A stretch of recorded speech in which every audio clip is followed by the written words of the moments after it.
욥기 18장. 수아 사람 빌닷이 대답하였다. 너는 언제 입을 다물 테냐? 제발 좀 이제라도 눈치를 채고서 말을 그치면 우리가 말을 할 수 있겠다. 어찌하여 너는 우리를 짐승처럼 여기며 어찌하여 우리를 어리석게 보느냐? 화가 치밀해서 제 몸을 갈기갈기 찢는 사람아, 내가 그런다고 이 땅이 황무지가 되며 바위가 제자리에서 밀려나느냐? 결국 악한 자의 빛은 꺼지게 마련이고 그 불꽃도 빛을 잃고 마는 법이다. 그의 집안을 밝히던 빛은 점점 희미해지고 환하게 비추어 주던 등불도 꺼질 것이다. 그의 힘찬 발걸음이 뒤뚱거리며 제 꾀에 재가 걸려 넘어지게 될 것이다. 제 발로 그물에 걸리고 스스로 함정으로 걸어 들어가니 그의 발 뒤꿈치는 덫에 걸리고 올가미가 그를 단단히 죄일 것이다. 땅에 묻힌 밧줄이 그를 기다리고 길목에 숨겨진 덫이 그를 노린다. 죽음의 공포가 갑자기 그를 음습하고 그를 시시각각으로 괴롭히며 잠시도 그를 놓아주지 않을 것이다. 악인이 그처럼 부자였어도 이제는 굶주려서 기운이 빠지며 그 주변의 재앙이 늘 도사리고 있다. 그의 살갗은 성한 곳 없이 썩어 들어가고 마침내 죽을 병이 그의 팔다리를 파먹을 것이다. 그는 믿고 살던 집에서 쫓겨나서 죽음의 세계를 통치하는 왕에게로 끌려갈 것이다. 그의 것이라고는 무엇 하나 집에 남아 있지 않으며 그가 살던 곳에는 유황이 뿌려질 것이다. 밑에서는 그의 뿌리가 마르고 위에서는 그의 가지가 잘릴 것이다. 이 땅에서는 아무도 그를 기억하지 못하고 어느 거리에서도 그의 이름을 부르는 이가 없을 것이다. 사람들이 그를 밝은 데서 어두운 곳으로 몰아넣어 사람 사는 세계에서 쫓아낼 것이다. 그의 백성 가운데는 그의 뒤를 잇는 자손이 남아있지 않을 것이다. 그의 집안에는 남아있는 이가 하나도 없을 것이다. 동쪽 사람들이 그의 종말을 듣고 놀라듯이 서쪽 사람들도 그의 말로를 듣고 겁에 질릴 것이다. 악한 자의 집안은 반드시 이런 일을 당하며 하나님을 알지 못하는 자가 사는 곳이 이렇게 되고 말 것이다. 19장. 욥이 대답하였다.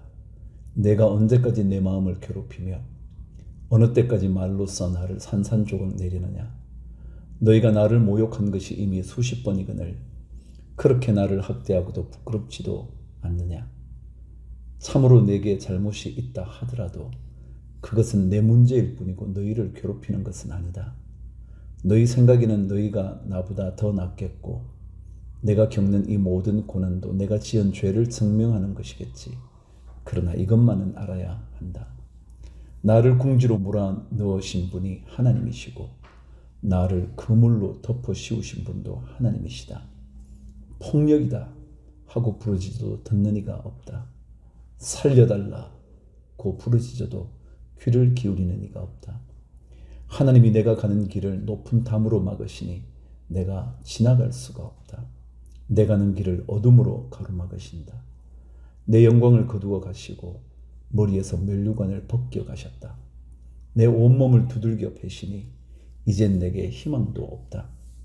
나무 뿌리를 뽑듯이 내 희망을 뿌리째 뽑아 버리셨다.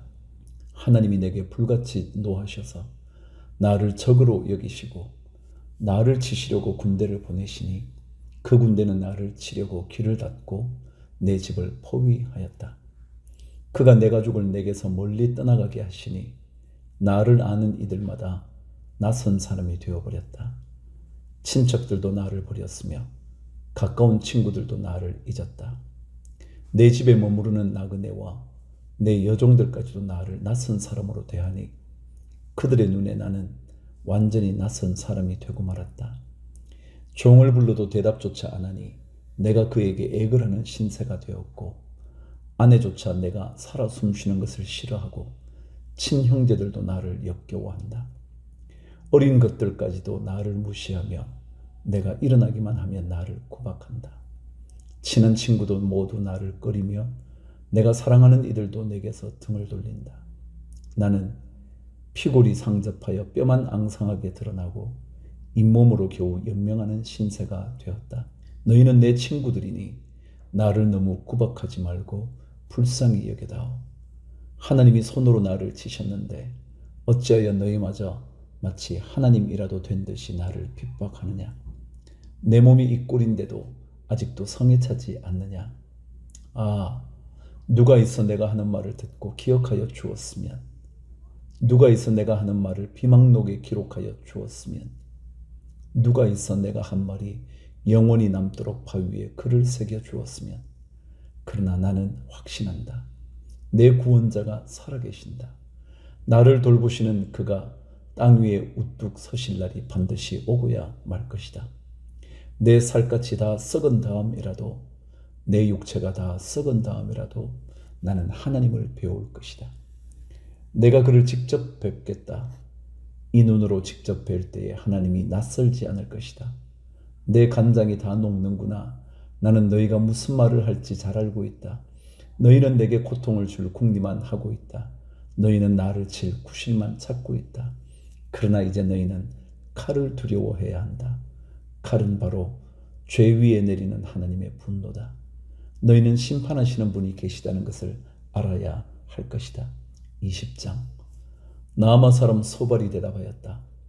입을 다물고 있으려 했으나 내 말을 듣고 있자니 화가 나서 참을 수가 없다. 내가 하는 말을 듣고 있자니 모두 나를 모욕하는 말이다. 그러나 깨닫게 하는 영이 내게 대답할 말을 일러 주었다. 너도 이런 것쯤은 알고 있을 것이다. 이 땅에 사람이 생기기 시작한 그 옛날로부터 악한 자의 성전가는 언제나 잠깐뿐이었으며 경건하지 못한 자의 기쁨도 순간일 뿐이었다. 교만이 하늘 높은 줄 모르고 머리가 구름에 닿는 것 같아도 마침내 그도 분토처럼 사라지고 말며 그를 본 적이 있는 사람도 그 교만한 자가 왜 안 보이느냐고 물으리라는 것쯤은 너도 알고 있을 것이다. 꿈같이 잊혀져 다시는 흔적을 찾을 수 없게 되며 마치 밤에 본 환상처럼 사라질 것이다. 그를 본 적이 있는 사람도 다시는 그를 볼 수 없으며 그가 살던 곳에서도 다시는 그를 볼 수 없을 것이다. 그 자녀들이 가난한 사람에게 용서를 구할 것이며 착취한 재물을 가난한 사람에게 배상하게 될 것이다. 그의 몸에 한때는 젊음이 넘쳤어도 그 젊음은 역시 그와 함께 먼지 속에 눕게 될 것이다. 그가 혀로 악을 맛보니 맛이 좋았다. 그래서 그는 악을 혀 밑에 넣고 그 달콤한 맛을 즐겼다. 그러나 그것이 뱃속으로 내려가서는 쓴맛으로 변해버렸다. 그것이 그의 몸 속에서 독사의 독이 되어버렸다. 그 악한 자는 꿀꺽 삼킨 재물을 다 토해냈다. 하나님은 이렇게 그 재물을 그 악한 자의 입에서 꺼내어서 빼앗긴 사람들에게 되돌려 주신다.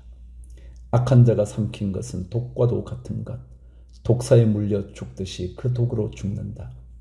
올리브 기름이 강물처럼 흐르는 것을 그는 못 볼 것이다. 젖과 꿀이 흐르는 것도 못 볼 것이다. 그는 수고하여 얻은 것을 마음대로 먹지도 못하고 되돌려 보내며 장사에서 얻은 재물을 마음대로 누리지도 못할 것이다. 이것은 그가 가난한 이들을 억압하고 돌보지 않았기 때문이며 자기가 세우지도 않은 남의 집을 강제로 빼앗았기 때문이다.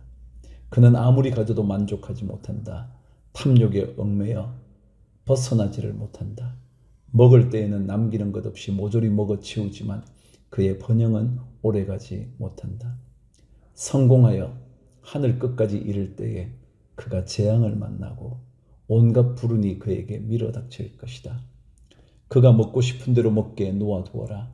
하나님이 그에게 맹렬한 진노를 퍼부으시며 분노를 비처럼 쏟으실 것이다. 그가 철무기를 피하려 해도 놋화살이 그를 꿰뚫을 것이다. 등을 뚫고 나온 화살을 빼낸다 하여도 쓸개를 휘젓고 나온 번쩍이는 활촉이 그를 겁에 질리게 할 것이다. 그가 간직한 평생 모은 모든 재산이 삽시간에 없어지고 풀무지를 하지 않아도 저절로 타오르는 불길이 그를 삼킬 것이며 그 불이 집에 남아있는 사람들까지 사를 것이다. 하늘이 그의 죄악을 밝히 드러내며 땅이 그를 고발할 것이다. 하나님이 진노하시는 날에 그 집의 모든 재산이 홍수에 쓸려가듯 다 쓸려갈 것이다. 이것이 악한 사람이 하나님께 받는 몫이며 하나님이 그의 것으로 정해주신 유산이 될 것이다.